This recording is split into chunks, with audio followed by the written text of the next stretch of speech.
Tranche de cake, une part de vie et d'alimentation.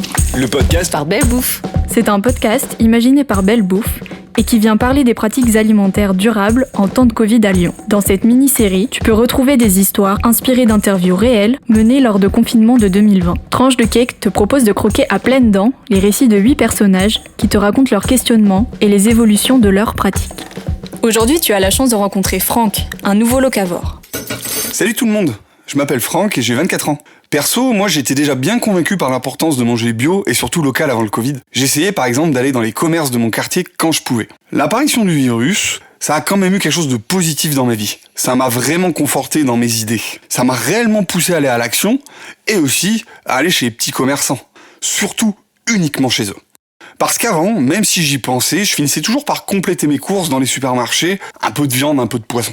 Alors, honnêtement, j'ai mis du temps à m'y mettre, parce que dans mon entourage, personne n'est sensibilisé à ces questions. Voire, ils sont un peu opposés. Quand j'essaye d'en parler, c'est déjà compliqué, je me reçois des remarques. Tu sais, je suis un peu la personne qui se plaint, qui a toujours quelque chose à dire, qui est jamais content. Et c'est vrai que c'est difficile d'être contre le groupe si tout le monde achète des produits au supermarché.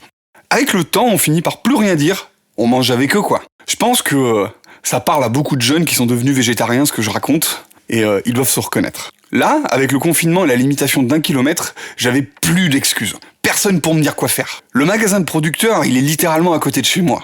Du coup, j'en ai profité pour passer le cap, je me suis même inscrit à une AMAP. Je l'avais jamais fait avant, parce que j'avais peur de m'engager et de pas arriver à suivre derrière quand il faut aller chercher les produits. Il faut être assez constant dans son emploi du temps, et perso, mon planning ça bouge tout le temps. Il y a mon boulot qui finit tard, ça m'aurait trop stressé. Il y a plein de choses que j'ai découvert en allant faire les courses dans mon quartier et que j'aime beaucoup. Alors ça serait très dur pour moi de faire un retour en arrière maintenant. Déjà, ce que j'adore, c'est quand les gens ils remarquent que t'as fait les courses dans des magasins bio et les petits commerçants. Parfois, t'as des produits sans emballage plastique, par exemple, et tu vois que les gens le remarquent. J'avoue que j'ai toujours un petit sentiment de fierté dans ces moments. Puis aussi, ce que j'adore avec les petits commerçants, c'est que tu peux causer avec eux, que t'as un vrai échange, t'as une vraie proximité. Moi, quand je vais chez le boucher, je discute toujours un peu avec lui, je lui demande des conseils. Maintenant, il me reconnaît, il m'appelle même par mon prénom. Tu sens qu'il y a un truc qui se crée, quoi, c'est mon boucher. Et puis ça te donne l'impression aussi de savoir un peu d'où vient ce que t'achètes. La viande, je me pose plus trop de questions, je sais où elle a poussé. Et de pouvoir aussi mettre le visage sur la personne que tu soutiens financièrement. C'est vrai que pas balancer sa thune par les fenêtres et soutenir ton boucher du quartier, c'est quand même cool.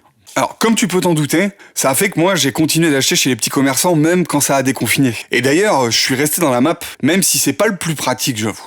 Sincèrement, j'ai eu envie de continuer pour un côté militant, politique, un peu aussi maintenant. L'idée, tu sais, c'est soutenir les petits et pas les gros qui ont déjà largement assez, je pense, et je suis passé à un cap supérieur. Depuis le deuxième confinement, je commence un peu à en parler à ma famille, à les sensibiliser. Ils commencent même à m'écouter. Et je commence à avoir un peu des éléments pour les convaincre. Donc j'y crois. On avance lentement, mais on avance sûrement. Tu viens de croquer l'histoire de Franck, racontée par la jolie voix d'Antoine. Après l'analyse des interviews, Franck peut être défini comme un nouveau locavore. Pour en savoir plus ou découvrir les autres récits, rendez-vous sur notre site internet ou nos réseaux sociaux.